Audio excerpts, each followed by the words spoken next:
Bo día a todos e a todas. Imos a dar logo inicio ao pleno que estaba convocado para hoxe ás 9 da mañán, o pleno de orzamentos cun orde do día con dous puntos. O primeiro, a aprobación inicial do orzamento e cadro persoal do Concello para o ano 2017 e o segundo, a aprobación de expediente de modificación orzamentaria en relación á incorporación de remanentes co número de expediente 2017 Incor 01. Feito unha consulta cos portavoces, acordamos que, ainda que son dos puntos diferenciados e dúas votacións diferenciadas, someter os dous asuntos a un único debate, aumentando os tempos. Na primeira intervención cun máximo de 15 minutos, non é necesario utilizalos todos, e a segunda intervención pois con un máximo de 7 minutos, e logo votar cada punto por separado. Por lo tanto, empezaríamos co debate, coa defensa do documento orzamentario e do cadro persoal para o ano 2017. Así que, María Rozas, a túa quenda.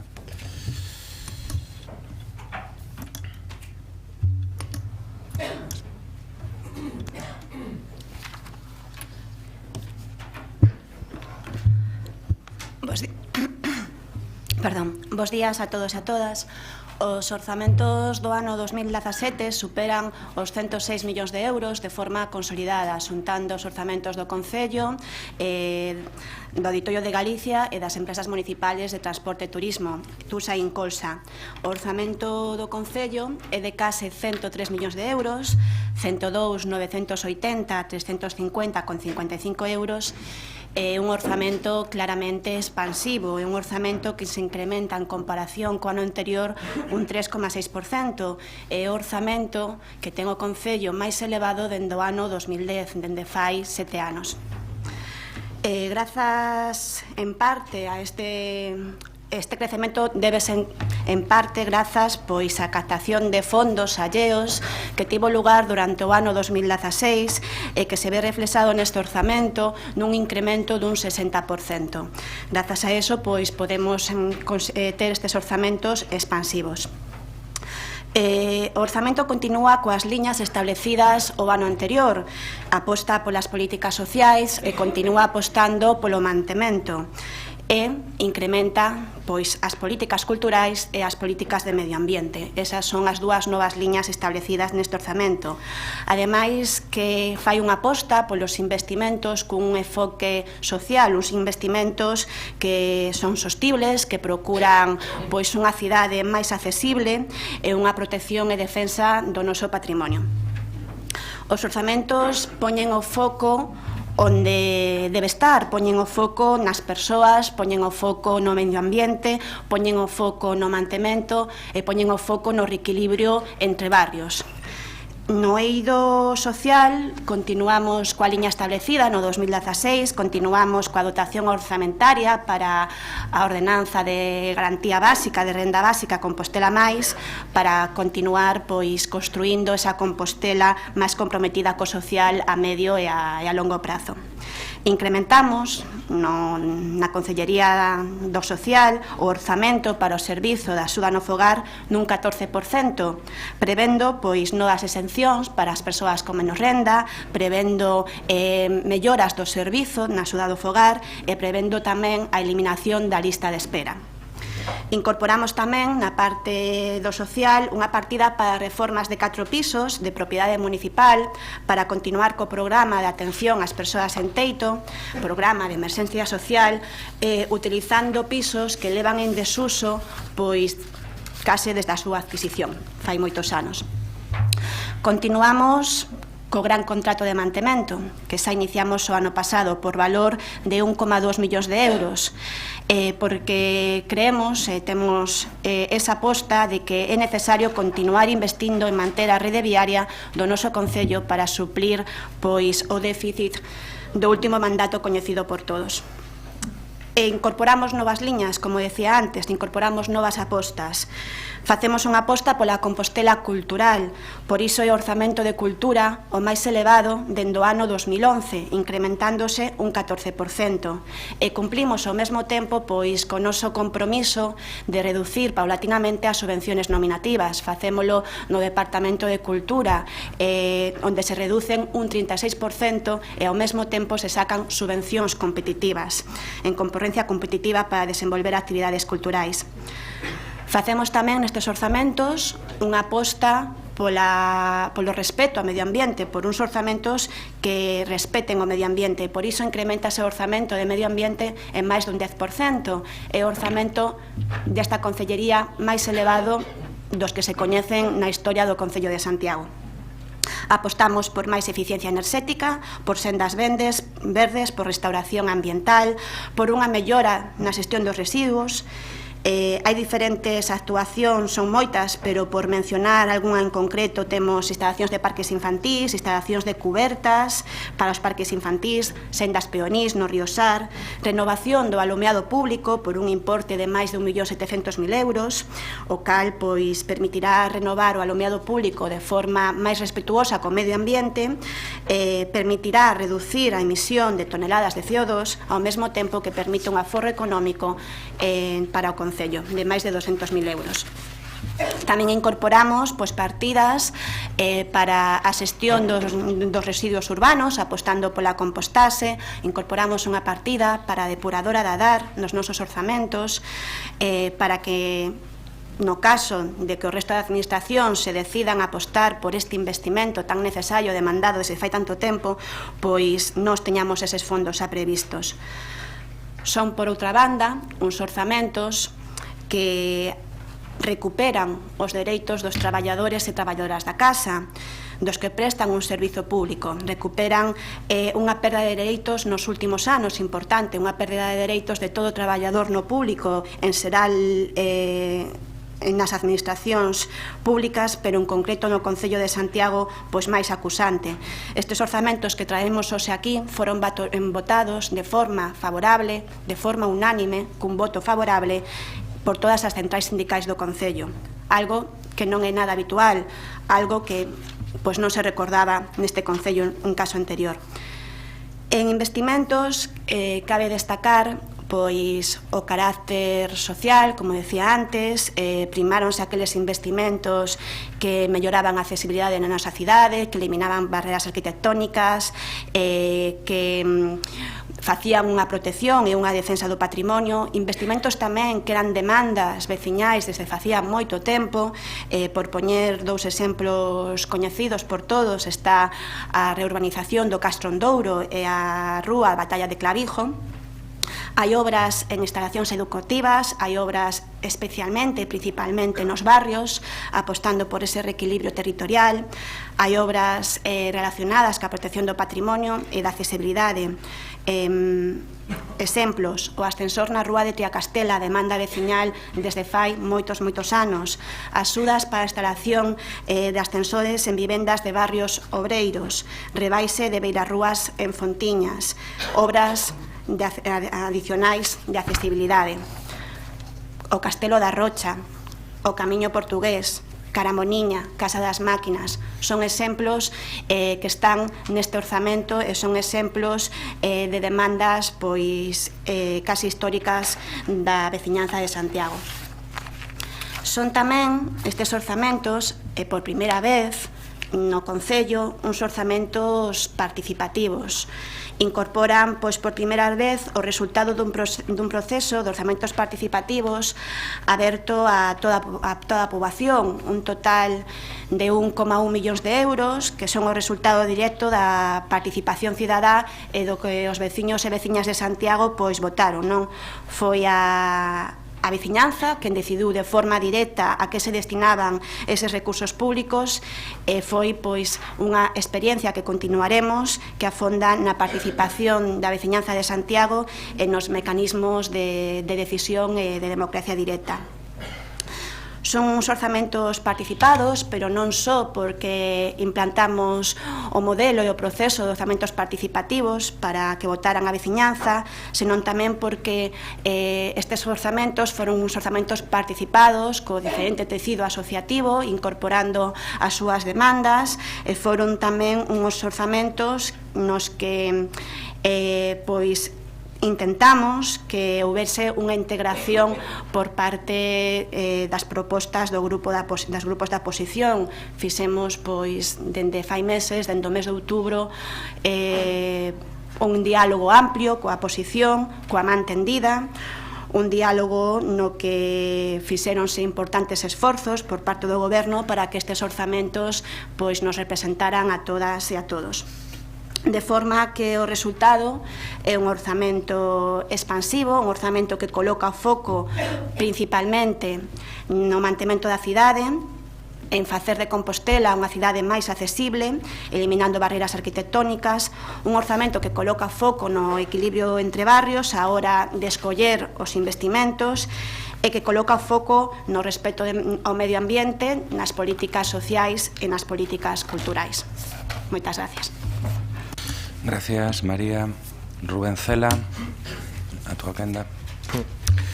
Moitas grazas, señor alcalde, moi bo día a todos e a todas.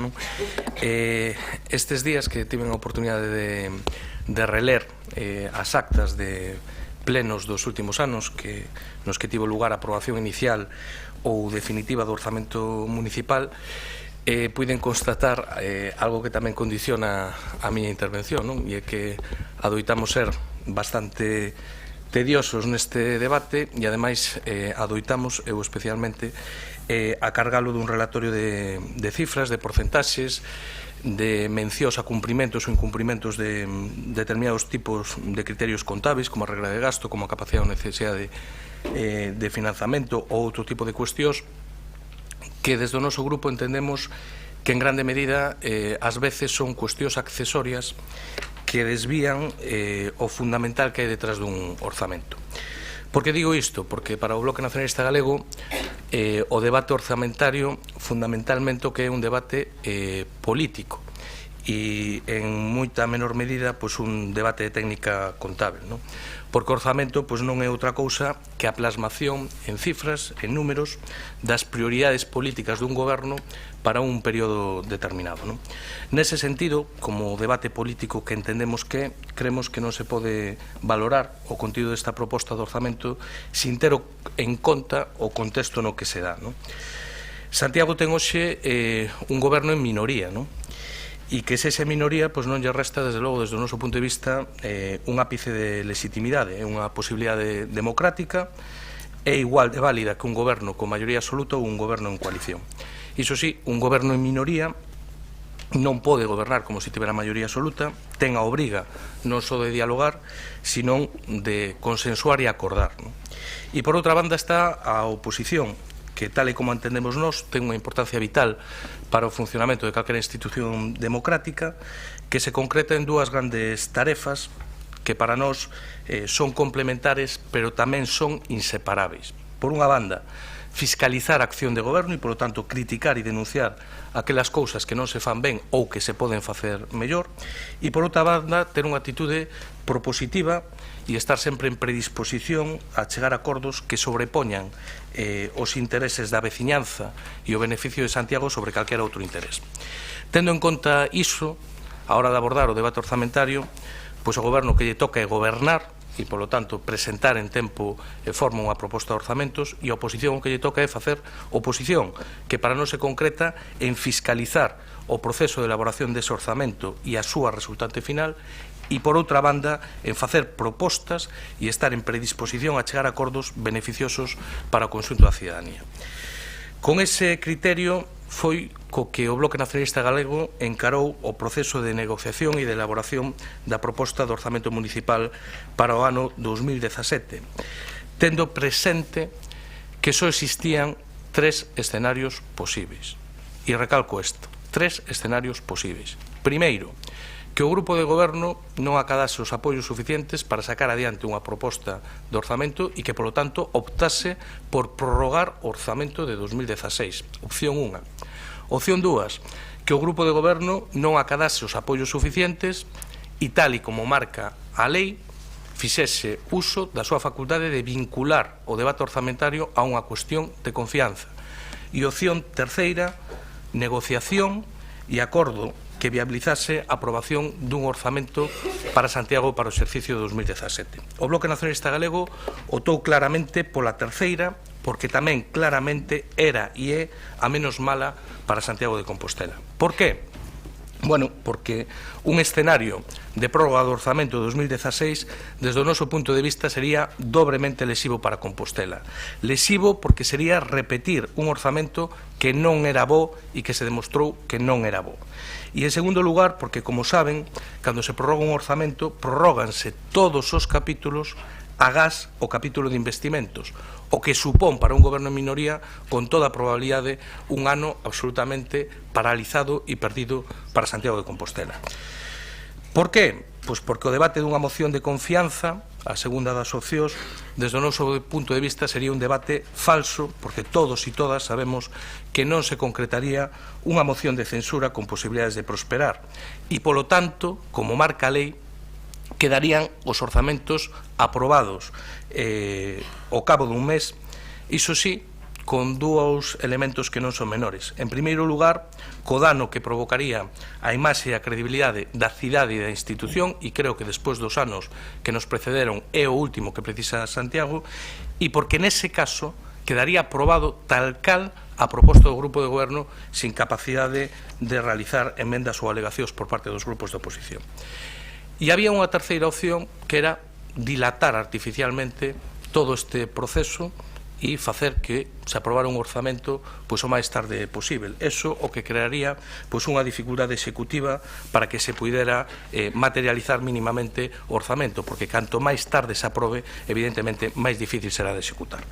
Bueno, tendo en conta todo isto, a finais do mes de outubro, trasladámoslle o grupo de goberno e o conxunto da opinión pública que o Bloque Nacionalista Galego estaba disposto a facilitar a gobernabilidade de Santiago e que non teríamos problema en viabilizar a aprobación dun orzamento que cumprira cuns mínimos. A partir de aí, o noso grupo actuou coa máxima transparencia, entregándolle ao grupo de goberno e tamén á opinión pública a comezos do mes de novembro un documento por escrito antes de ter ningún tipo de documentación por parte do goberno municipal na que estaban incluídas alrededor de 40 propostas que nós considerábamos importantes que estiveran incluídas no orzamento.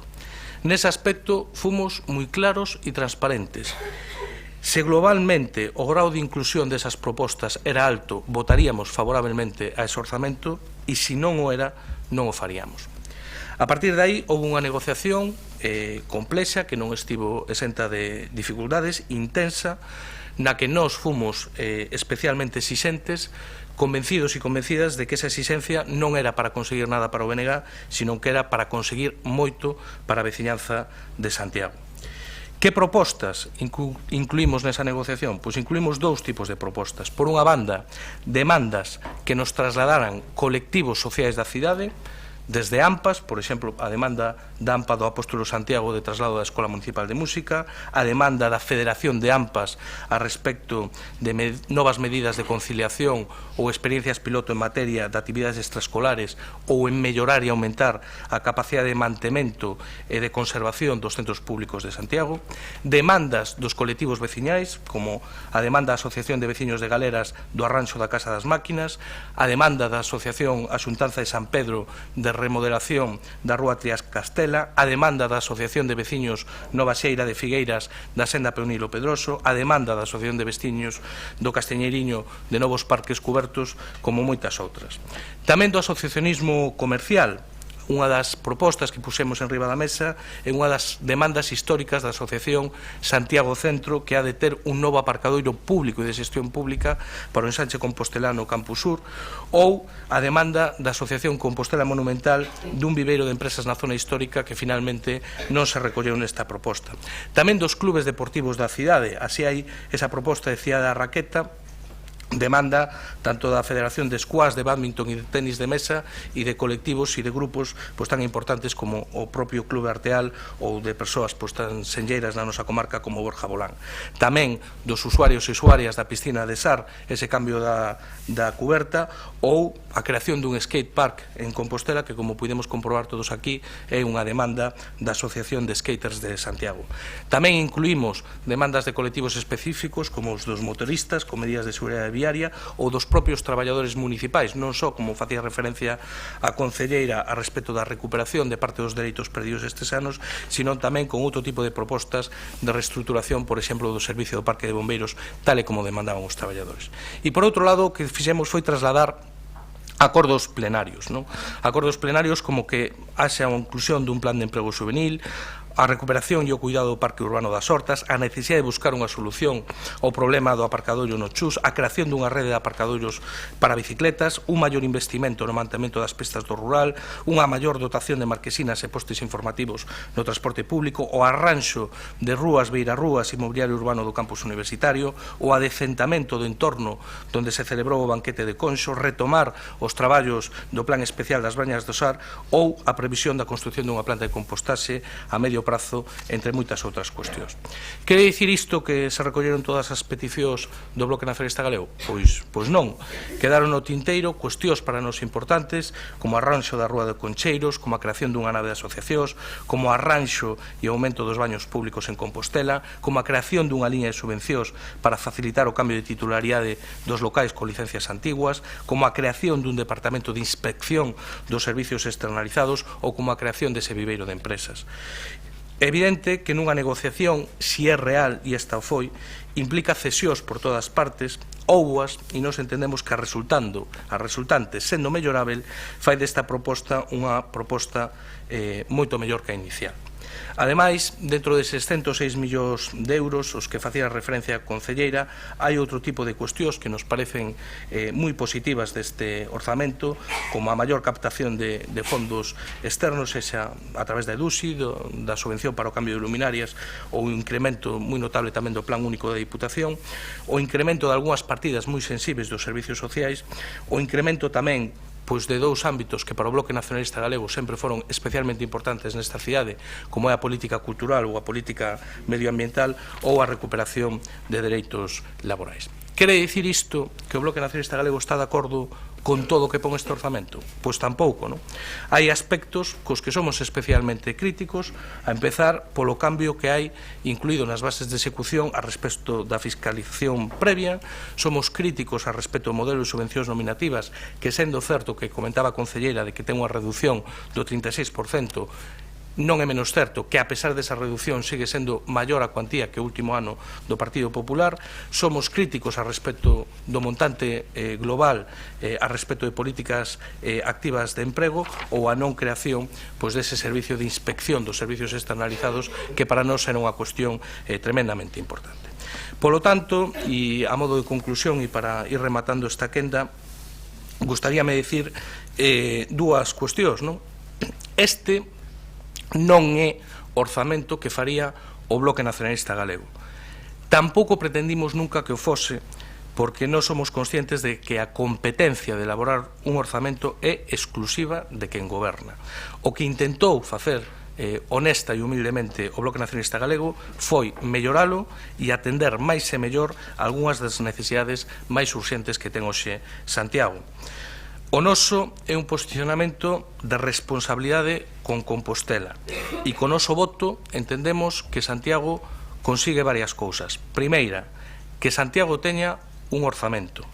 Segunda, que ese orzamento sexa notablemente mellor que o orzamento do ano pasado. Terceiro, que esta corporación se poda dotar dun orzamento nun prazo razoável que non inviabilice a súa execución.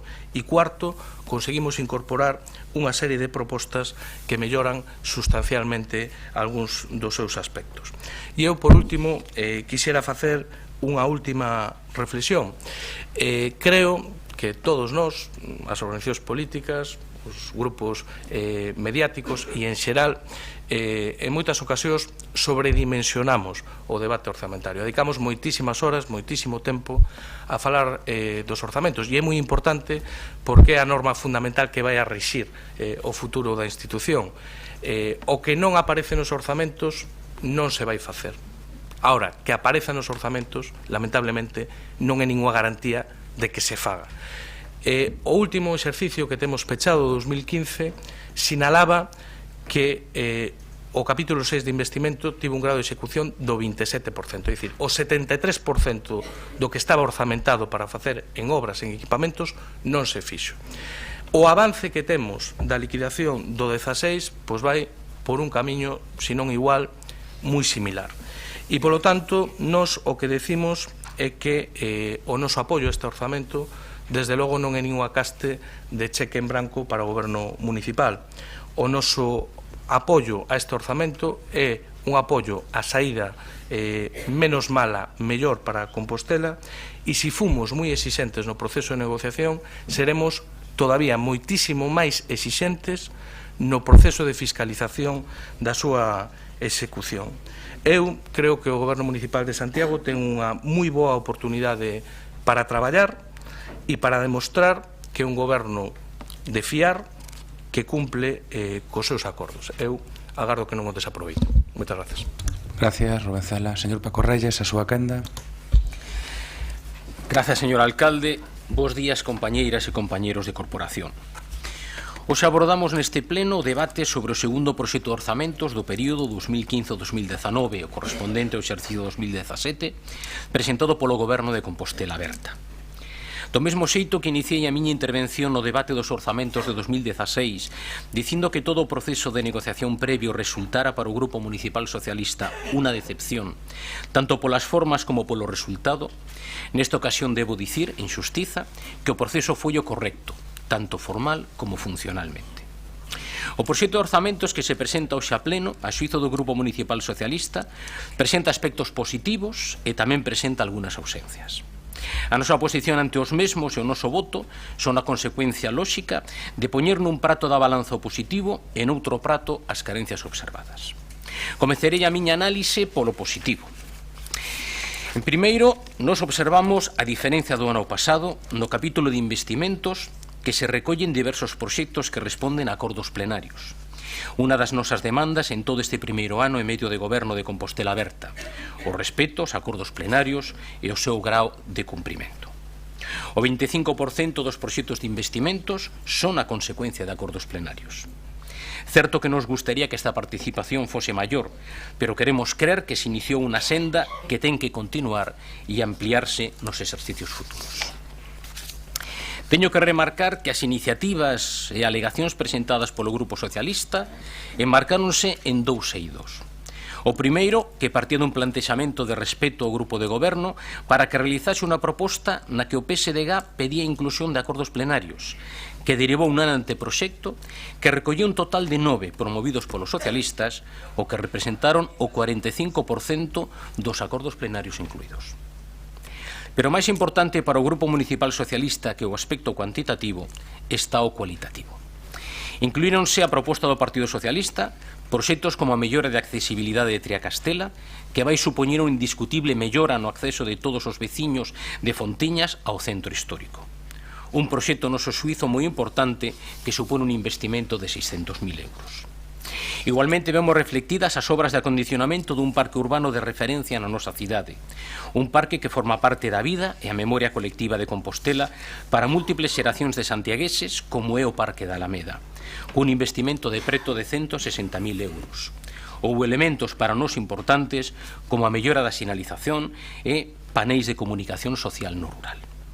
O segundo eido das nosas propostas se concretou nun documento moi realista, con 11 propostas máis que foron compartidas dende un primeiro momento por Compostela Aberta.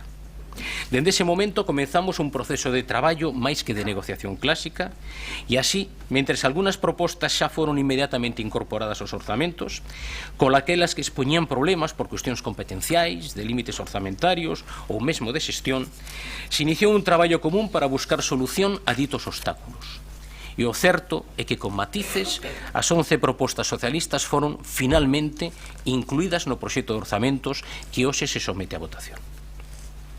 Entre as iniciativas aceptadas destacan o acordo plurianual para Vite, máis de 2,5 millóns de euros para reurbanizar as rúas Carlos Maside, García Lorca, Irmandiños, Guadalupe e Celso Emilio Ferreiro. Unha obra que é unha necesidade patente e que ten o obxectivo de revitalizar un barrio de clase traballadora ao que o Partido Socialista sentiuse e séntese especialmente vencellado. Ou humanización do Campus Sur, incrementando a partida ata 200.000 euros en función dos avances na tramitación do DUSI por parte do Goberno Central. O Campus Sur, que é onde se sitúa o Campus Vida e a maioría dos centros de investigación da Universidade de Santiago, como IDEGA ou Instituto de Farmacia Industrial, e así ata 16 institutos e centros de investigación, ademais de 10 facultades. A situación actual do mesmo é lamentable e exixe unha profunda intervención para poñer en valor un espazo da cidade que ademais potencia unha institución estratégica para o futuro crecemento de Santiago como é a USC. A creación da senda verde sobre antigos trazados ferroviarios, unha obra de 1 millón de euros que debe permitir a recuperación dun espazo compartido con outros concellos da nosa contorna e instrumento do que debe ser un proceso de diversificación do atractivo turístico da nosa cidade para incrementar a estadía media e as pernoctas. Houbo investimentos en instalacións deportivas como o céspede de Santa Isabel, a reparación de fachadas no pabillón de Santa Isabel, os vestiarios de campo de fútbol de Belvís e a bancada e o vestuario do campo de fútbol de Conxo.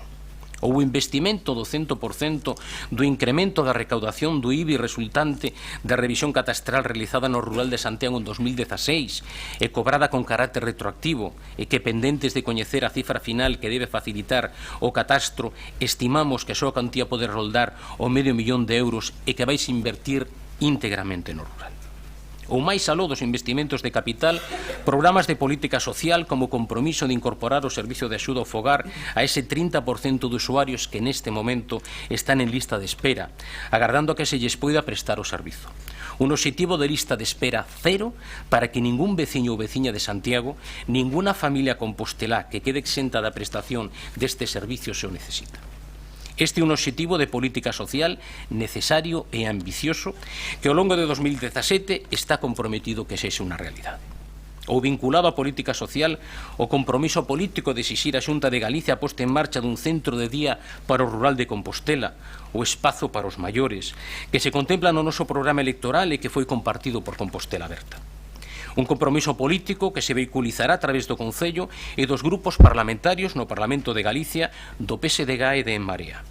Unha infraestructura e un servizo necesarios para a mellora da calidade de vida dos nosos maiores no rural, un servizo esencial para engadir vida aos anos dos nosos pais e avós. O compromiso de posta en marcha e desenvolvemento do programa de saúde bucodental a través dun convenio coa Facultade de Odontoloxía que permitirá atender aos nosos veciños e veciñas con maiores dificultades económicas para o tratamento e resolución dos seus problemas dentais desde un servizo público, sendo a única cidade de Galicia en condicións de facelo. Ou para facer fronte ao gran problema da nosa cidade, o desemprego, cunhas cifras preocupantes como as que arroxa a última enquisa de poboación activa, que mostra como, con respecto ao ano pasado, en Santiago incrementouse o número de parados nun 4% e diminuiu o número de activos e de ocupados. Poñerase en marcha un proxecto piloto de avais de microcréditos para novos emprendedores que axuden ao desenvolvemento económico e a creación de emprego en Compostela, cidade de emprendedores, como mostran as cifras do Instituto Galego de Estadística, que nos mostran como a cidade con maior número de empresas por habitante de Galicia. E así, ata 20 propostas realizadas polo PSDG, reconocibles no noso programa electoral e centradas en 3 grandes eixos: as políticas activas de emprego, as políticas de loita contra a exclusión social e os investimentos productivos. Este resultado mostra claramente a vontade do PSDG de tentar de mellorar as condicións de vida dos nosos veciños e veciñas a través da aplicación do noso programa, mesmo desde a oposición. O Grupo Municipal Socialista leu perfectamente o resultado electoral do 24 de maio de 2015, o encargo que a cidadanía nos fixo de defender os intereses da cidade e da veciñanza a través da fiscalización da acción de goberno e da procura de proxectos e programas que axuden a abordar e resolver os problemas que afectan a calidade de vida dos nosos veciños. Como Grupo Municipal, comprometémonos dende o minuto 1 a non perder ocasión para buscar puntos de encontro, espazos de consenso con outras forzas políticas que constitúen esta corporación e particularmente, como é lóxico, con quen recibiu nas urnas o encargo e a responsabilidade de gobernar esta cidade. É evidente para todos que ao longo deste primeiro ano e medio de mandato non descuidamos a nosa labor fiscalizadora do goberno, pero non imos renunciar á posibilidade de aplicar aquelas propostas do noso programa electoral que poidan ser compartidas e sempre en beneficio da cidade. E farémolo como ata agora, con traballo, con oportunidade e sen ningún complexo. E con respecto a estes orzamentos que estamos a analizar hoxe, non se pode negar que, sendo os orzamentos do Grupo de Goberno de Compostela Aberta, teñen unha importante impronta socialista. Pero xunto cos aspectos positivos que acabamos de analizar, existen determinadas ausencias e carencias no orzamento que tamén debemos valorar. En primeiro lugar, votamos en falta, por segundo ano consecutivo, o anexo aos orzamentos que contén o artigo 166 da Lei de Facendas Locais, un plan de investimentos e financiamento para un prazo de 4 anos, que sería obxecto de revisión anual coincidindo coa aprobación de cada orzamento.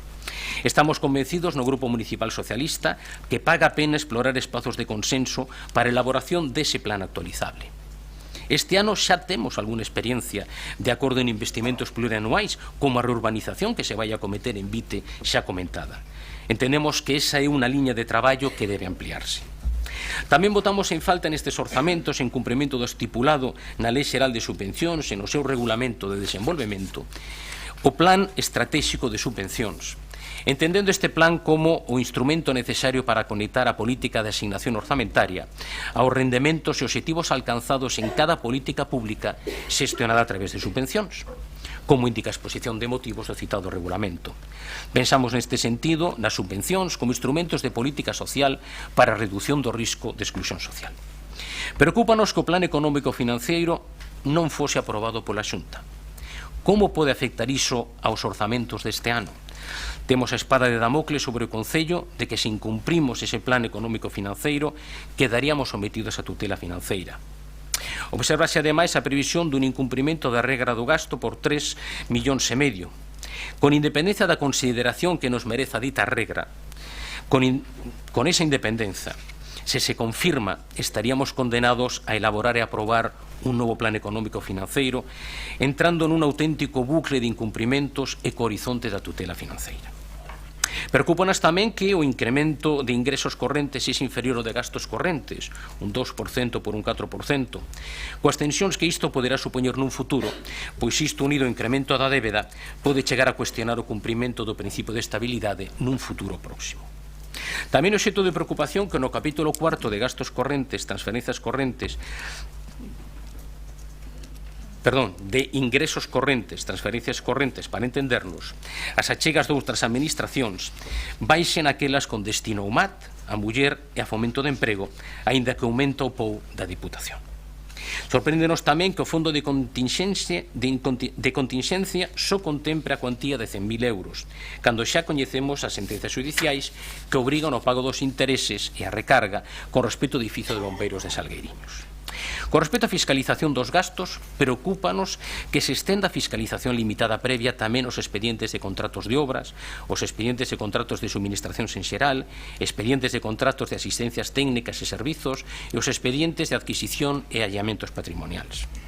Somos conscientes de que esta decisión é legal, pero preocúpanos porque non se garante a posibilidade de realización de informes de fiscalización plena posteriori e de control financeiro, debido fundamentalmente á falta de recursos no Concello para facer fronte a esta tarefa. Neste sentido, que porcentaxe de gastos debería ser controlado por mostrarse e que porcentaxe do gasto deste Concello non tivo control a posteriori? Como mostra, o informe de intervención indica que non consta que se realizara ningún informe de control financeiro nos últimos anos, nin nos entes dependentes, nin nos concesionarios e contratos en xestión directa.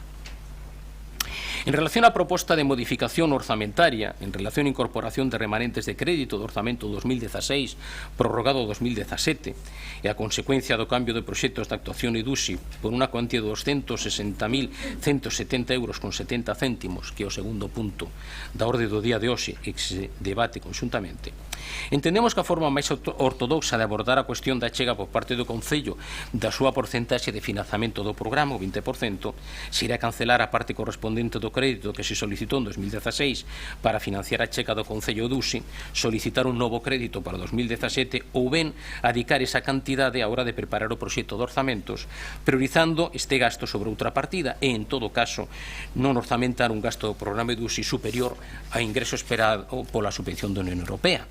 Senón, o que estamos a facer agora máis ben parece modificar o noso propio orzamento de 2017 antes de aprobalo definitivamente. É certo que o resultado da operación de modificación e o da orzamentación ortodoxa en 2017 é o mesmo, pero esta modificación parece máis unha solución sobrevida que unha planificación dos investimentos. En conxunto, he posto nun prato da balanza o positivo e noutro o que pensamos que falta e non compartimos, o Grupo Socialista absterase nestes orzamentos. E gustaríame brevemente establecer unha clara diferencia entre a abstención que exercemos no pleno de orzamentos de 2016 e a que exercemos hoxe. Nos anteriores orzamentos, a nosa opinión sobre os mesmos xa foi expresada no seu momento. Non os compartimos e non os consideramos como unas boas contas para Compostela. Pero abstivémonos por responsabilidade e por respeto á legitimidade que as urnas lle tiñan dado a Compostela Aberta e que comprendían non forzar a Compostela Aberta a ter que xestionar como seus primeiros orzamentos os prorrogados do Partido Popular. Este ano era diferente. Nos partíamos sin ningún prexuízo, estábamos abertos a asumir calqueira das posibles posicións, voto a favor, en contra ou abstención. Tras o proceso que describí fai uns momentos, entendemos que os que hoxe se presentan son uns orzamentos mellores que os do 2016. Valoramos que abordan proxectos necesarios para a cidade e que van mellorar as condicións de vida dos nosos veciños e veciñas, pero o noso xuízo quedan uns deberes por facer que impiden que hoxe demos o noso voto positivo a este proxecto de orzamentos. Estas son as razóns da nosa abstención. Moitas grazas. Gracias, Paco Reyes. Señor Agustín Hernández, a súa quenda. Bo día. Chegan vostedes unha vez máis tarde con estes orzamentos e non poden vostedes alegar tampouco esta vez ningún impedimento que teña que ver con o noso grupo. A tardanza e a falta de dilixencia na tramitación é unha responsabilidade exclusiva do Goberno de Compostela Aberta, porque lembrolles que no orzamento o informe de Tosereiro ten data de outubro, igual co da data da xefa de Servizo de Mobilidade, entre outros. Polo que o Goberno volve a retrasar a aprobación inicial do orzamento, nesta ocasión case 3 meses máis tarde que o último orzamento aprobado no anterior mandato, co que iso supón de reducción de posibilidades para a súa execución. O Grupo Popular nunca podería apoiar uns orzamentos como os que presentan a este pleno, en primeiro lugar, porque non pode esperar apoio que non o busca ni no pide. O Goberno relegou conscientemente ao grupo maioritario da oposición e mantivo a marxe das reunións programadas, negándolle a posibilidade de acadar ningún acordo. Desde un principio entregaron vostedes as súas propias credenciais de socios preferentes, todo un eufemismo para agachar a súa discrecionalidade, o seu sectarismo, para establecer unha discriminación no trato que deixa ben clara cal é a súa concepción da democracia e do funcionamento das institucións. Pouco lles importou incumprir unha vez máis o seu programa electoral e contradicir a súa ética do goberno do ben común, que comprometía no seu programa electoral. Naquel documento sinalábase como unha acción destacada a de ofrecer información pública de todos os asuntos que afecten a xestión do ben público do municipio, en especial os orzamentos e a execución de ditos orzamentos. Respecto do noso grupo, nada diso se ten cumprido, nin siquiera se preocuparon de disimular as formas. A conduta política deste goberno foi unha vez máis un modelo premeditado de falta de transparencia e de mínima información, ao reter durante máis dun mes a documentación pendente imprescindible para poder valorar dende o primeiro momento o anteproxecto de orzamento.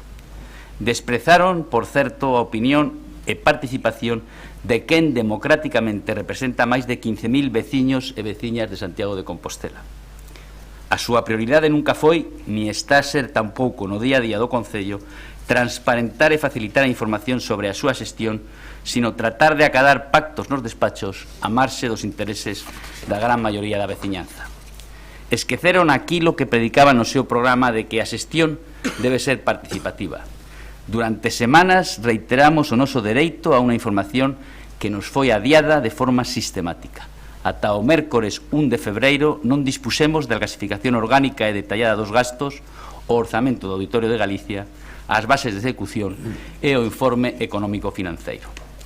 Agora que a temos, comprobamos que hai documentos que teñen data do mes de outubro, o informe económico financeiro do Tesoreiro, a ficha de ingresos de servizos sociais, o informe dos ingresos de mobilidade e a ficha da previsión de ingresos da OCIR.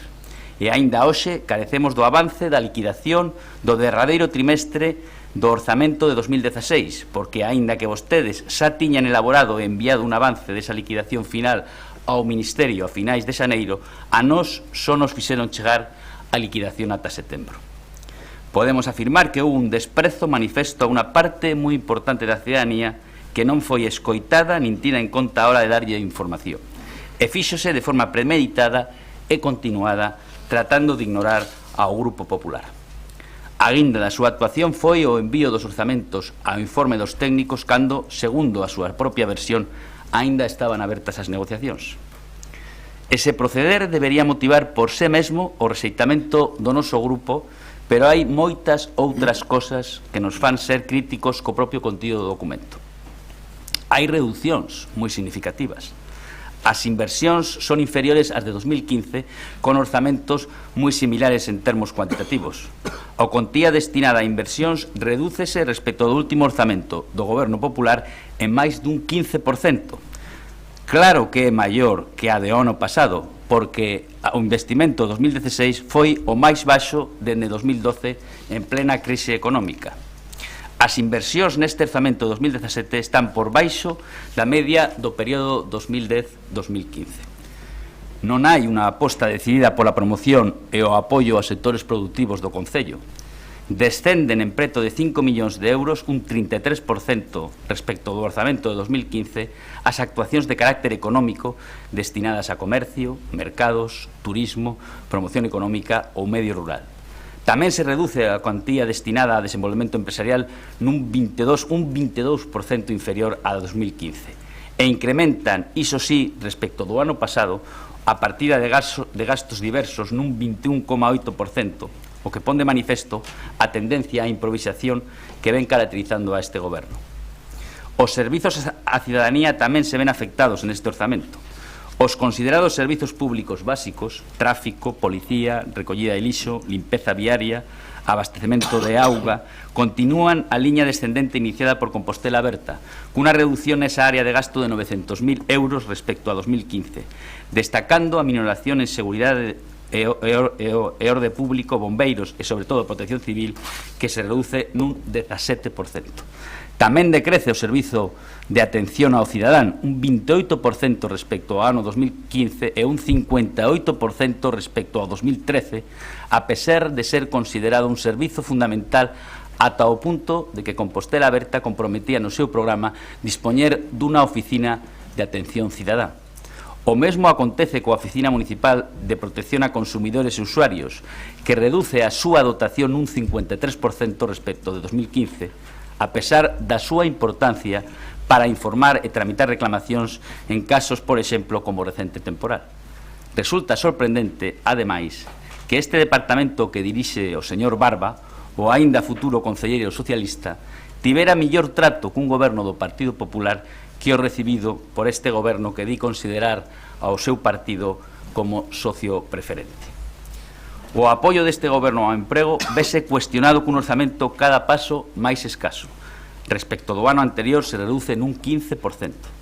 E tamén se constatan descensos noutras áreas de marcado carácter social, medio ambiente, actuacións de protección e promoción social, mocidade e muller, que acada un retroceso dun 3,9%. Pero non todos son reducións, tamén hai aumentos. Medra o endebedamento, Continúan vostedes incrementando o endeudamento do Concello, posto que recollen 5 millóns de euros correspondentes a unha nova operación de crédito de 3,6 millóns de euros, que é un sinsentido, porque o ano pasado lembro que formalizaron outro crédito de 5 millóns e non dispuseron dos cartos, e agora volven a endeudarse. E a maiores, agora tamén recorren a un préstamo do Instituto para a Diversificación e Aforro da Enerxía por importe de 1,4 millóns de euros. Desde que chegou Compostela Aberta ao Goberno, o Concello endeudose en 13,2 millóns de euros. De seguir con este ritmo, ao final do mandato, a xestión de Compostela Aberta resumirase en asinar créditos cos bancos por máis de 21 millóns de euros de débeda, o que equivale ao 21% do orzamento municipal. Hai menos investimento e máis pasivo, é dicir, reducen os recursos para actuar en beneficio da veciñanza e aumentan as obrigas cos bancos. Medra tamén a privatización de servizos que se impón, por certo, a municipalización. O relato deste goberno da municipalización é un verdadeiro conto. A prestación integral de servizos por persoal do Concello fai augas tamén coa realidade que ofrecen estes orzamentos claramente contrarios a esta teoría. Increméntase a partida destinada a traballos realizados por outras empresas que sobe 1 millón de euros, un 16% respecto ao ano anterior. Tamén se incrementa o apartado de estudos e traballos técnicos para servizos prestados por empresas especializadas, nun 22% respecto a 2016. E, por último, tamén se recollen os ingresos pola hora e o guindastre para pagarlle durante un ano á empresa, cando dende finais do ano pasado estase a dicir que en breve a empresa deixará de prestar o servizo. Acaso pensan renunciar tamén á municipalización deste servizo? Tamén medra a propaganda. Hai un incremento moi chamativo das partidas destinadas a correos, máis 15,38%, xusto cando se dá unha maior reducción do envío de cartas, e a prensa, revistas e publicacións máis 12,73%, coincidindo co auxe dos medios digitais. Sin dúbida, para compensar a baixada ficticia da partida de publicidade e manter entre os tres conceptos un incremento do 8% respecto ao 2016. A súa querenza pola publicidade e propaganda xa quedou en evidencia na execución do orzamento do ano pasado, posto que a 30 de setembro xa levaban gastado máis do 157% da cantidade prevista. Tamén sobe neste orzamento de 2017 as partidas de comunicación un máis 62% respecto a 2016 e un máis 43% respecto a 2015. Por suposto que siguen sin reducirse as subvencións a dedo. Pasaron casi 2 anos e seguimos sin dispoñer dun plan estratégico de subvencións que delimite as subvencións nominativas. Lonxe de regular e reducir a súa cantía, vostedes seguen a destinar un importe superior ao que se recollía no derradeiro orzamento do goberno do Partido Popular. Todas estas cuestións fundamentan a nosa postura sobre estes orzamentos. A nosa diverxencia ben marcada polo procedimento seguido no que o noso grupo foi marxinado, pola ocultación e retraso da información ata o último momento, polas reduccións de aspectos tan significativos como o investimento, o apoio aos sectores productivos, a reducción nos servizos públicos e en áreas de acción social, e polos aumentos na débeda, na externalización de servizos, na propaganda e o mantemento das subvencións nominativas sin a limitación dunha planificación específica. O seu orzamento, señores de Compostela Aberta, ten moito de relato, pero moito relato irreal ou directamente falso. Afirman vostedes que dende o terceiro trimestre de 2016 freouse o ritmo de creación neta de emprego. E, señores de Compostela Aberta, o ano 2016 foi en España o de maior caída do paro da historia. 390.534 persoas. E a cifra de creación de emprego de decembro de 2016 é a millor da última década. Ademais, non se freou a creación de emprego porque a taxa de paro do cuarto trimestre baixou a un 16,29% fronte ao 18,24% do primeiro trimestre. Afirman vostedes que segue aumentando o peso dos contratos de duración reducida e o número de contratos indefinidos de decembro de 2016 é o maior de toda a serie histórica. Falan vostedes dun orzamento expansivo. Un orzamento expansivo é o que se orienta ao crecemento económico, non o que sobe o IPC. Este é un orzamento que sobe un 3,6% respecto do 2016, prácticamente a mesma porcentaxe no que se atopa agora mesmo o IPC neste país. O único que fai este orzamento é volver á senda do crecemento iniciada no orzamento de 2012 e interrumpida no 2016 polo primeiro orzamento de Compostela Aberta. Afirman vostedes que diminúe a dependencia dos empréstitos e, tal como temos indicado, Compostela Aberta endebedouse dende o mesmo inte que entrou a gobernar no Concello. Xa está en 13 millóns de euros. E sigo co relato. Din vostedes que o aumento dos impostos directos e a conxelación dos indirectos e das taxas e prezos públicos é unha aposta pola mellora do nivel da xustiza social, redistribuindo a carga tributaria municipal en función de criterios de renda e riqueza e facendo a descansar en quen máis recursos económicos posúen. Isto é simplemente mentira. No Concello non se subiron os impostos directos. A única suba que hai é a relativa á actualización catastral de 2012 do IBI e a modificación que se fixera no IAE. E máis, o único modo de introducir criterios de renda é nas taxas e prezos públicos. E no pleno das ordenanzas fiscais de 2015 adoptouse unha declaración institucional para modificar as ordenanzas fiscais e poder introducir criterios de renda a través de modificacións e nada se volveu a saber dela. Redúcese a carga da débeda menos 19% derivado da amortización realizada nos últimos exercicios según vostedes. E hai que lembrar que as amortizacións de débeda que fixo Compostela Aberta foron obrigatorias, como pusemos de manifesto no pleno de novembro de 2016. Por incumprir o período medio de pago a proveedores, houbo que destinar parte á amortización de débeda en vez de poder empregar o remanente na súa totalidade en inversión. Por outra parte, neste exercicio amortízase menos débeda tamén porque os plans da Deputación, o PAI concretamente, obrigan a destinar unha parte a reducir a débeda de cada concello, pero esa cantidade hai que devolverla, en vez de aos bancos, a Deputación. Falan de orzamentos ecosociais, cando, segundo os datos que dispoñemos, no ano 2016 non se concedeu ni unha renda social básica, ni unha soa axuda, a pesar de destinar no orzamento 1,2 millóns de euros.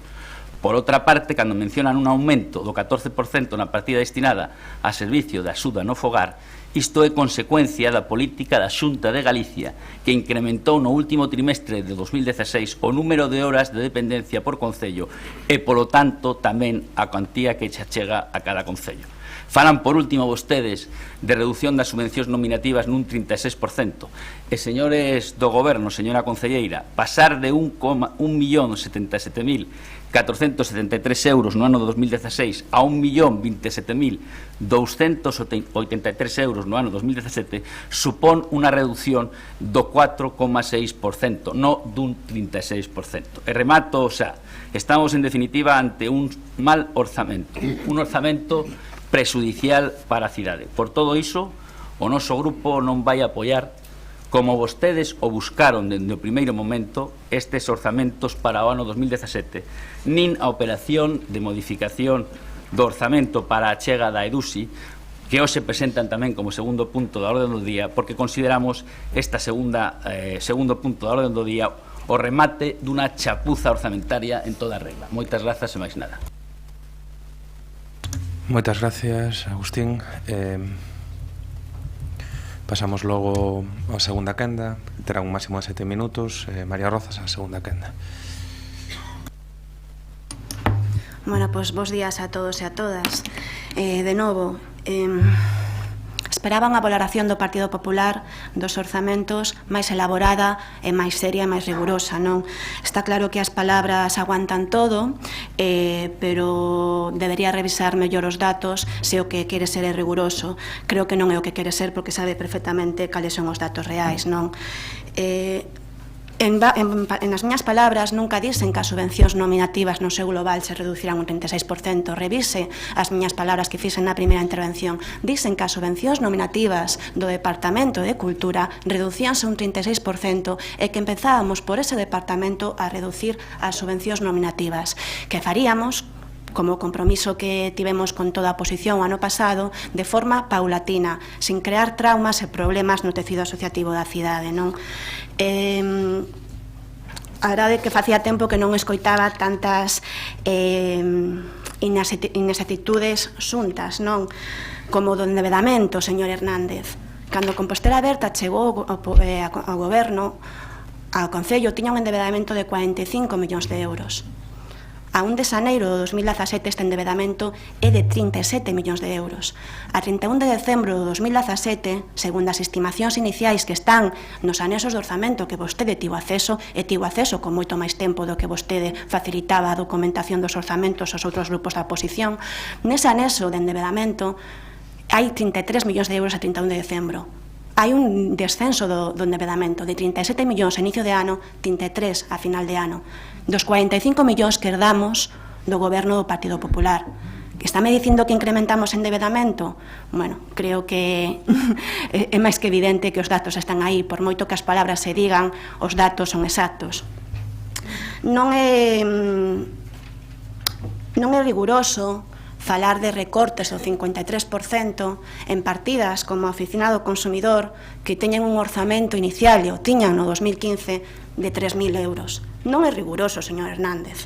Non manipule os datos, non faga pensar aos veciños e veciñas de Santiago que o orzamento se recortan un 53% en partidas que teñen poucos miles de euros de orzamento. Por favor, de verdade que esperaba máis da valoración do Partido Popular, non? Este goberno ampliou os días que ten a oposición para revisar a documentación. Viñemos aquí ao pleno, fai un ano, onde creo recordar que o Partido Socialista presentaron a proposta para que a oposición tivera acceso ao expediente de orzamentos con máis días hábiles que ata que había ese momento, e ampliamos 5 días hábiles o acceso a toda a documentación dos orzamentos para que a oposición pudera revisar con máis tempo a documentación e pudera presentar emendas. Estamos a 17 de febreiro, vostedes teñen toda a documentación toda dende o 1 de febreiro. Hernández, faga a revisión de que fixo vostede cando foi alcalde, porque non presentou toda a documentación con 17 días antes, non? Critica que o orzamento non é expansivo e fai unha valoración que a calquera economista lle poñería os pelos de punta dicindo que o IPC vai a ser dun 3,6%, non? E critica que o orzamento non é expansivo e non é ambicioso. Tamén fixo esa crítica, unha crítica que sona repetitiva porque é a mesma que fixo na Deputación da Coruña, non? Que os orzamentos non son ambiciosos. O orzamento do Concello de Santiago, decía ao principio, son 106 millóns no consolidado, fronte o orzamento consolidado do 2015 do Partido Popular, que eran 104 millóns, o sea, temos 2 millóns de euros máis no orzamento consolidado. Pero o Partido Popular non só gobernou no 2015, hai que facer unha reflexión dos seus 4 anos de goberno. O orzamento do Partido Popular no ano 2012 era de 93 millóns de euros, case 10 millóns menos que o que temos agora con Compostela Aberta. No 2013 eran 92 millóns de euros, no 2014 chegaron aos 100, e no 2015, como dicen, era un consolidado de 104 fronte ao consolidado de 106 que temos agora. Entonces, a crítica de que o orzamento non é expansivo non parece unha crítica seria, non? Eu creo que, aínda que incrementáramos 10 millóns de euros o orzamento, o Partido Popular seguiría facendo a mesma crítica, que non lle parecería expansivo e ambicioso, porque é a crítica que fai en todas as institucións onde non gobernan eles, non?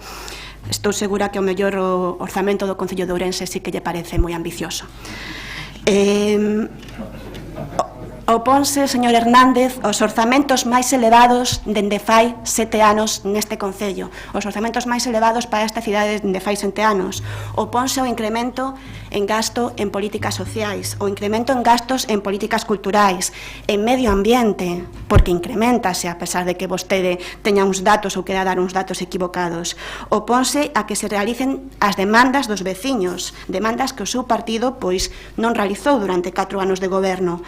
Oponse pois aos orzamentos da cidade, non se opón a Compostela Aberta, realmente o que lle fai a oposición é a cidade. Critica a falta de diálogo. Eu recordo unha reunión en outubro onde o Partido Popular tamén estaba para priorizar os investimentos da EDUSI, non? Pero para chegar a acordo, señor Hernández, estou segura que estará de acordo comigo, necesítase vontade por ambas partes a chegar a acordos. E a experiencia do ano pasado e a experiencia deste ano de medio de goberno pois é moi clara, non? Hai que querer chegar a un acordo. Eu son moi defensora das segundas oportunidades, pero non de perder o tempo e do masoquismo, non? O Partido Popular deixou claro que tiña prioridades diferentes ás de Compostela Aberta, deixou claro que a súa posición non é unha posición fundamentada, senón unha posición, pois, con outro tipo de intereses, non? Non se comprende que se opoñan os orzamentos que son os bons orzamentos, que son os orzamentos máis elevados dende fai 7 anos, que son os orzamentos que apostan pola cultura, polas políticas sociais e polo medio ambiente. Non entendo que problema pode ter o Partido Popular con esas liñas claves do orzamento, non? Así que, nada máis, teño que agradecer para rematar o voto favorable do Bloque Nacionalista Galego, así como a abstención positiva do Partido Socialista. Esperemos que para o ano que veña sexa tamén favorable. E teño que agradecer a ambas dúas organizacións, o Bloque Nacionalista e o Partido Socialista, a súa atitude neste proceso de diálogo dos orzamentos que comezou no mes de outubro, pois propositiva, activa e dun diálogo constante, non? Porque, señor Hernández, non é retraso, é diálogo. Moitas gracias, María. Rubén Cela, a súa quenda.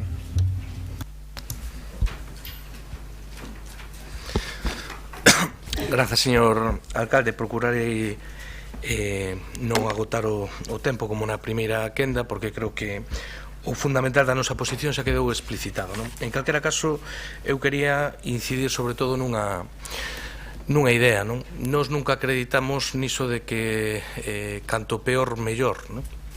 Eu creo que é unha posición lexítima de facer oposición, entender que canto peor lle vai ao goberno, mellor lle vai a oposición, e posiblemente en grande medida sexa así.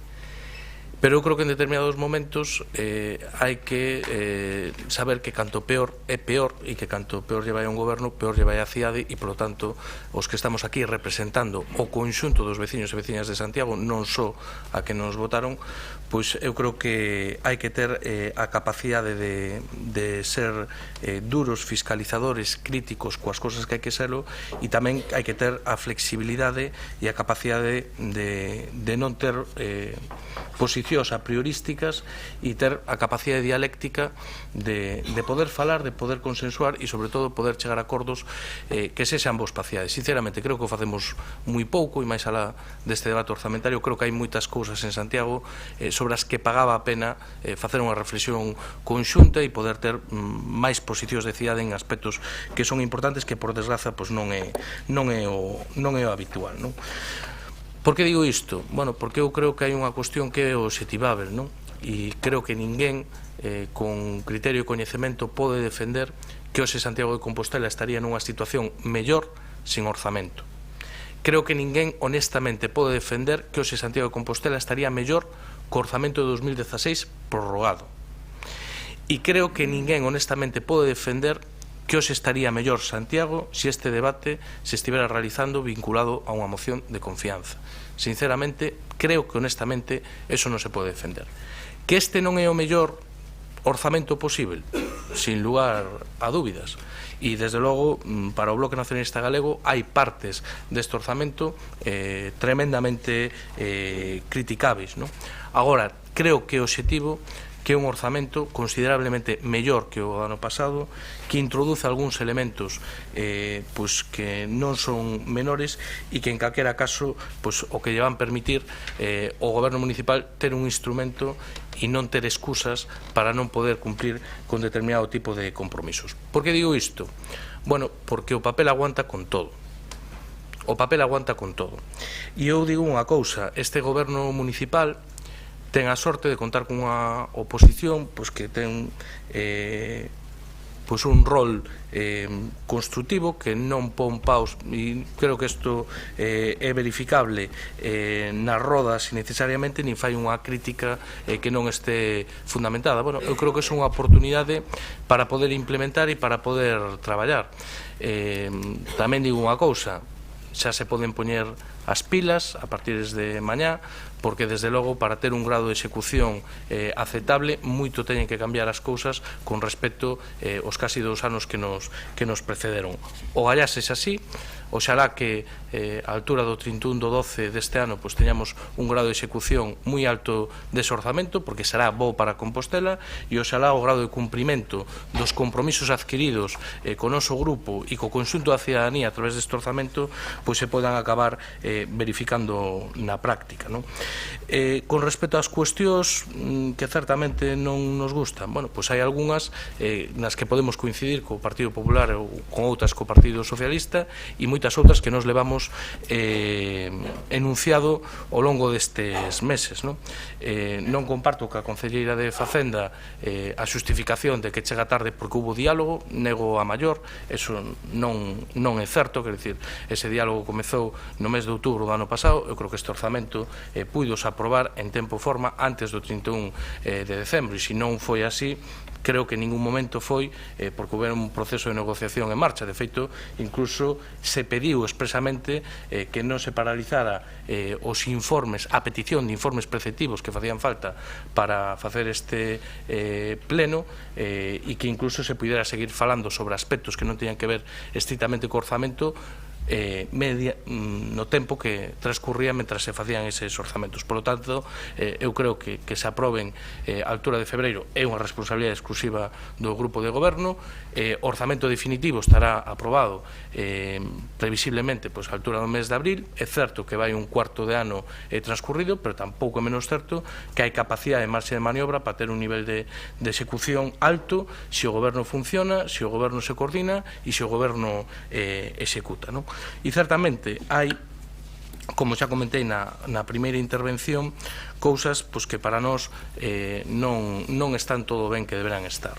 Nós creemos que é positivo que haxa unha tendencia de reducción das subvencións nominativas, pero xa o dixemos o ano pasado, volvemos a dicilo isto e seguiremos repetindo os anos que fagan falta. Creemos que debería ser moito maior que as subvencións nominativas, é dicir, as subvencións a dedo teñen que ser un mecanismo excepcional e que a norma deberá ser tender a unhas subvencións en réxime de concurrencia competitiva, con toda a transparencia e en igualdade de condicións para as entidades. Con isto non estamos dicindo que teñan que desaparecer en completo, porque entendemos que hai determinado tipo de proxectos, de programas que teñen unha xustificación dun tratamento diferenciado, e tamén somos conscientes das dificultades que para algunha entidade, en termos incluso de adianto económico por entidades financieras, suporía ter que ir a un réxime de competencia competitiva.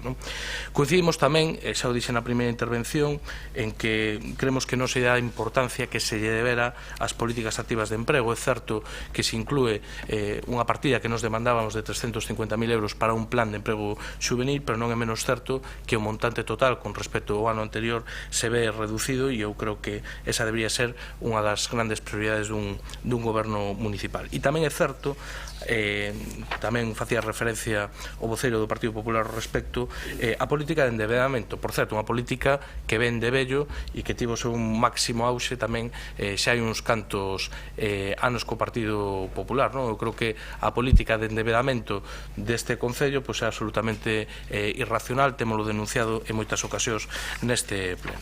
Por lo tanto, e remato con isto, como comentei na primeira intervención, este non é o orzamento que faría o Bloque Nacionalista Galego, pero entendemos que é un orzamento mellor que o do ano anterior. Creemos que é bo que Santiago teña un orzamento, creemos que é bo que o Goberno se poña a executalo, e creemos que desde logo é a solución menos mala que hoxe lle podemos ofrecer aos veciños e veciñas de Compostela. Moitas gracias, Rubén Cela. Señor Paco Reyes, a súa quenda. Gracias, señor alcalde, novamente compañeiras e compañeros de corporación. O Grupo Municipal do PSDG-PSOE está convencido de que as propostas que presentaron, que foron compartidas por Compostela Aberta e incorporadas a estas contas, melloran claramente os orzamentos. Entendemos que son positivas para a cidade e por iso, aínda que observamos carencias noutros aspectos das contas, estamos convencidos de que estes orzamentos non xustifican someter a Santiago ao desgaste dunha moción de confianza a ninguna parte. Estas contas, que son as de Compostela Aberta como grupo de goberno, pero que teñen unha importante impronta socialista, o noso xuízo melloran as de 2016. E, aínda que son perfectibles, van ter un impacto positivo nos veciños de Vite, Fontiñas, Castrondouro, Batalla de Clavijo, Rural. O que hoxe estamos a debater aquí non é unha cuestión de matemáticas, senón de velar polos intereses dos veciños e veciñas de Santiago. En maio de 2015, insisto que os veciños e veciñas de Santiago decidiron situarnos nestes bancos, na oposición, e asignáronnos a responsabilidade de fiscalizar a acción de goberno, o que viñemos cumprindo dende o primeiro día e así continuaremos ata maio de 2019. Pero do mesmo xeito, asumimos dende o primeiro momento a responsabilidade de desenvolver unha oposición propositiva que nos permitise incorporar como solucións aos problemas desta cidade todos aqueles compromisos que nos sexa posible e que establecemos cos veciños durante a campaña electoral das municipais. Os que se incorporaron estes orzamentos son perfectamente recoñecibles no texto do noso programa electoral. Estes orzamentos son mellorables, por suposto. Por exemplo, entendemos que hai ausencias importantes, mesmo no cadro de persoal. Para o Grupo Municipal Socialista, nos entendemos que é necesario incrementar ese cadro de persoal, entre outros departamentos, pois, por exemplo, o número de efectivos da Policía Municipal.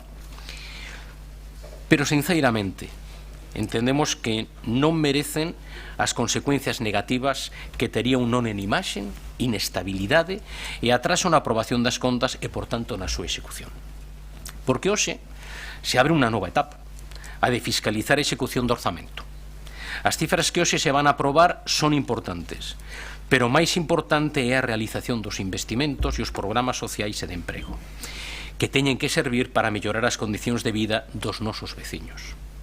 E imos ser críticos, como fomos ata agora, sí, pero tamén tremendamente propositivos, porque esa é a nosa maneira de entender a oposición como servizo a Compostela. Moitas grazas. Moitas gracias, Paco Reyes. Agustín Hernández, segunda quenda. Sí, moitas grazas. A verdade é que non temos ninguna dúbida de que estamos ante un orzamento irreal e ficticio que, sin dúbida, vai chocar coa realidade na súa execución por parte deste goberno, como ten feito, por certo, do ano pasado. Porque, segundo os datos de execución do orzamento de 2016 a 30 de setembro, porque, señor alcalde, aínda que foi remitido a Madrid o día 31 de xaneiro a liquidación do ano pasado, nós non temos información diso, pero a 30 de setembro só se executou o 48% do orzamento do gasto, e iso que algúns dos gastos, como os do persoal e bancos, son automáticos. Mais dun terzo, 37,5% desas partidas sin execución estaban sin executar ao 0%. Tamén tiñan sin executar 19 millóns de euros dos 20 millóns de euros que se recollen no orzamento como gasto de investimento total. Mesmo en servizos públicos básicos, iluminación, limpeza, saneamento, policía, bombeiros ou protección civil, o grao de execución era inferior ao 50%, con máis de 28 millóns de euros sin executar. E outro tanto se pode dicir das actuacións de protección e promoción social, cun grao de execución do 37%, con 5,5 millóns de euros pendentes. Neste apartado salienta que un goberno que se considera do social e inclusivo deixara sin utilizar 1,2 millóns de euros e non dera ni unha soa renda social ni unha soa axuda do seu programa durante todo o ano 2016. Tampouco se libraron deste abandono na execución as partidas de camiños veciñais, cun 3%, e os investimentos novos en parques e xardíns, cun 0%. Esa é a súa forma de executar o orzamento. Como colofón, foron tamén incapaces de pagarlle en tempo e forma aos provedores, seguindo a constante do seu mandato, posto que o preto do 75% dos pagos a provedores que se fixeron no terceiro trimestre do ano 2016 foron fora de prazo, ata o punto de que hai empresas que xa están a reclamar intereses de mora pola tardanza do Concello. Unha tardanza que fixo que en 6 meses se incumprira o prazo medio de pago que marca a normativa. O que sí que foron capaces é de executar moi por riba do orzamento a partida de atencións protocolarias e a prensa, que mesmo superaron o 158 e o 114% respectivamente, dando mostras da súa particular forma de gobernar para o común. Estes orzamentos son, pois, alleos ao Partido Popular, e por iso mesmo entendemos que alleos a gran parte da cidadanía de Santiago de Compostela e alleos a boa parte dos compromisos do Pleno e das necesidades da nosa cidade. Que o Goberno cualifique estes orzamentos como participativos e que a propia Consellería de Facenda fale destes orzamentos como inclusivos non deixa de ser un sarcasmo cando no proceso participativo non se chegou a 1% da cidadanía, con moitas dúbidas sobre as garantías dun proceso democrático, entre comillas. O Goberno ditaminou a postura do Partido Popular sen sequera consultalo. O diagnóstico que o Goberno fixo, sin unha exploración previa, foi que o PP non ia apoiar o documento por diferencias ideolóxicas.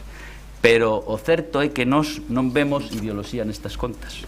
Mesmo consideramos que son contrarias á propia ideoloxía do Goberno, porque ignoran os compromisos programáticos de Compostela Aberta, manteñen a privatización de moitos traballos e servizos e siguen en aspectos moi significativos, que curioso, as liñas que tiña trazados o Partido Popular no seu último orzamento.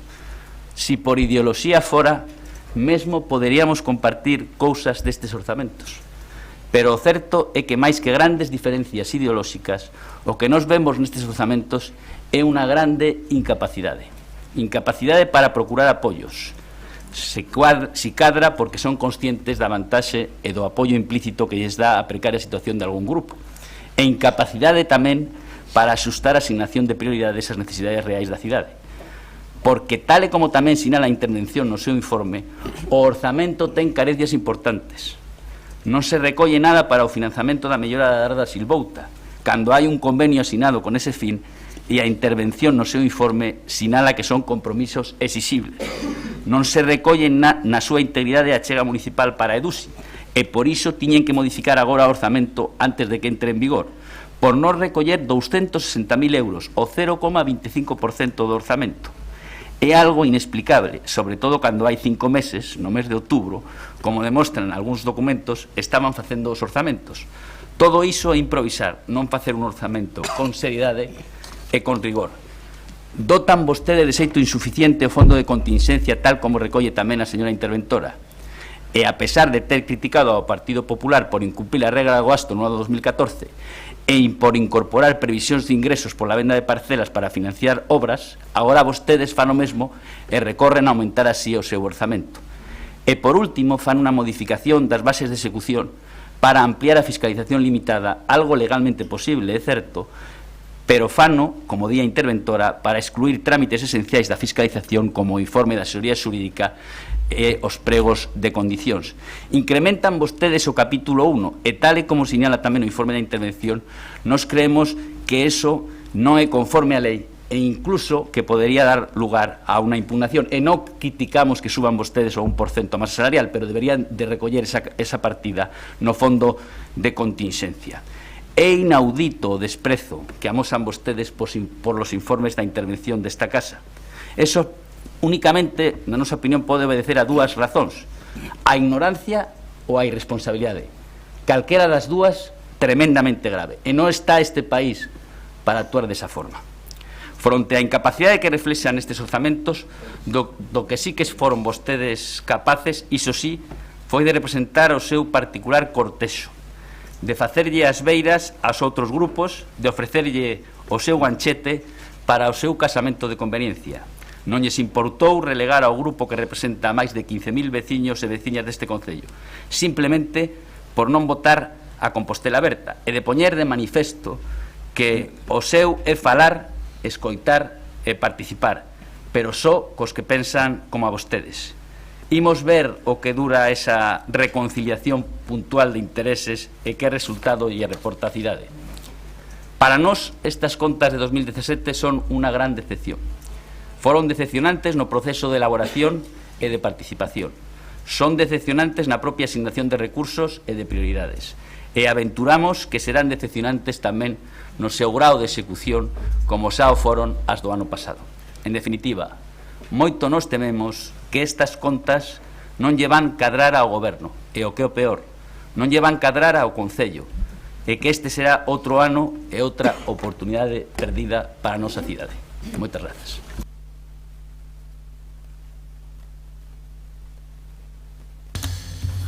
Antes de pasar a votación, vou a facer uso da miña quenda de 5 minutos, non con ánimo de incorporar argumentos ao debate, que creo que está dado polo conxunto dos grupos, máis alá da valoración que eu poida facer, eu creo que hoxe aprobamos uns orzamentos de cidade para as máis e uns orzamentos participados, evidentemente en base a un proceso de diálogo cos grupos, en base a un proceso de orzamentos participativos coa cidadanía e tamén as prioridades que se marcaron ca captación de fondos europeos. Polo tanto, creo que é un orzamento que representa a cidade dunha maneira mayoritaria, non? Evidentemente esa pode ser unha das caras da moeda, outra cara da moeda pode falar da capacidade ou da incapacidade para chegar a acordos, das soidades ou da maioría de representación. Eu creo que hoxe unha das cuestións que a normalización da vida institucional, a autoestima da propia cidade sai gañando na medida en que hai un proxecto partillado con pros e contras que temos que poñer en marcha e que quere ser ambicioso. Pero quería, e non vou utilizar nin os 5 minutos, aproveitar a intervención para agradecer aos grupos a capacidade de diálogo.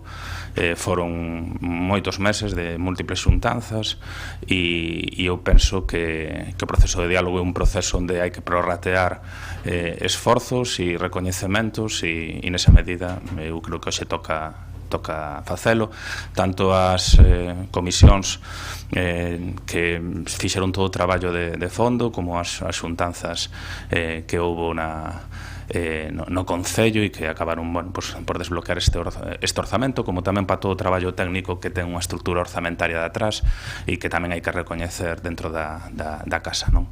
Polo tanto, queríamos ser a satisfacción, quería agradecer o voto favorable do BNG con todos os matices que poda facer os orzamentos e tamén a abstención positiva do PSDG e quería aproveitar este pleno porque aínda que non teño permiso, creo que de xustiza e aínda que non teño a convicción de que sexa o último pleno antes do 10 de marzo, hoxe hai unha alta probabilidade de que este sexa o último pleno onde podamos contar co secretario municipal no salón de actos, non? Diante da súa xubilación. E aínda que non o pactei con el, e aínda que ante o 10 de marzo pode haber plenos extraordinarios e pode haber outro tipo de eventos, coido que cumpría no pleno máis importante do ano, que é o orzamentario, facer tamén un recoñecemento ao seu compromiso na función pública, ao seu compromiso con este Concello e tamén, entón, por tanto, extensible tamén ao seu compromiso coa cidade e un agradecemento polos servicios prestados, non? Moitas veces os agradecementos chegan a posteriori, non chegan no exercicio do cargo. Eu creo que a posteriori sempre son bastante inxustos, moitas veces ornamentais e máis alá de que esta corporación coincidira con el pois xa no final da súa vida e do seu compromiso coa función pública. Bueno, supoño que son moitos os anos, moitas as corporacións que pasaron e nas que el foi secretario, non? E polo tanto quería facer este agradecemento en representación do conxunto da corporación, que me consta que é extensible de todos os grupos e que eu entendo que podemos facer conxuntamente no día de hoxe, antes de pasar a votación e antes de que lle diga Javier eso de señor secretario, proceda a votación no pleno de orzamentos. Señor secretario, gracias polo traballo de todos estes anos en representación da corporación e do Concello. E yo digo, sabe que con toda a sinceridade e co trato que nos temos xa dende hai tempo. Así que moitas gracias, de verdade. Vale. E, señor secretario...